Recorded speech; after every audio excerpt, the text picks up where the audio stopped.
Mr. Speaker, this week, the House Committee on Homeland Security is marking up articles of impeachment against Homeland Security Secretary Alejandro Mayorkas for his stark dereliction of duty at our nation's southern border. I believe that Secretary Mayorkas deserves to be impeached for his failures, and my intention is to vote in favor of his impeachment. That said, it is because of House Republicans' commitment to restoring regular order that we have now reached this critical juncture. Regular order has allowed the Homeland Security Committee to conclude its investigation into Secretary Mayorkas and move at an expedited pace in its consideration of these impeachment articles. It is well known that I voted to refer the impeachment process to this committee. Regular order can and should be followed, especially on such an important issue as this. What has come to light now is that the vote to refer these articles to the Homeland Security Committee expedited the process by giving that committee sole jurisdiction over the articles.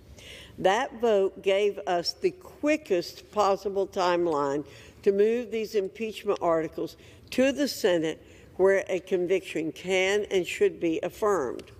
We must also acknowledge that regular order has also preserved precious taxpayer dollars that would have otherwise been wasted if the committee's investigation had been immediately cut short. Mr. Speaker, while we're on the topic of the southern border, let me address the Senate's secret border deal.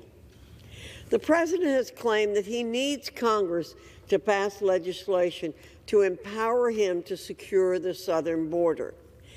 That is patently false. Congress has no such obligation to do so.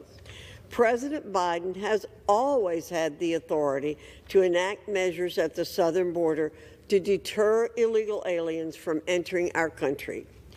Ending catch and release, ceasing exploitation of parole authority, reinstating the Remain in Mexico program, expanding the use of expedited removal authority, renewing construction of the border wall. Let's not forget about what authority is granted to the President under the Immigration and Nationality Act as well. Quote, whenever the President finds that the entry of any aliens or of any class of aliens into the United States would be detrimental to the interest of the United States, he may, by proclamation, and for such period as he shall deem necessary, suspend the entry of all aliens or any class of aliens as immigrants or non-immigrants, or impose on the entry of aliens any restrictions he may deem to be appropriate. Again, the President already has the authority to secure the southern border.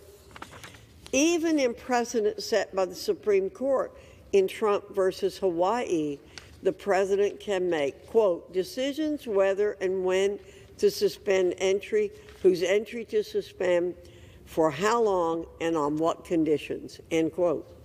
Mr. Speaker, President Biden is acting as if Congress has tied his hands, and the only way he can secure the border is with more congressional approval.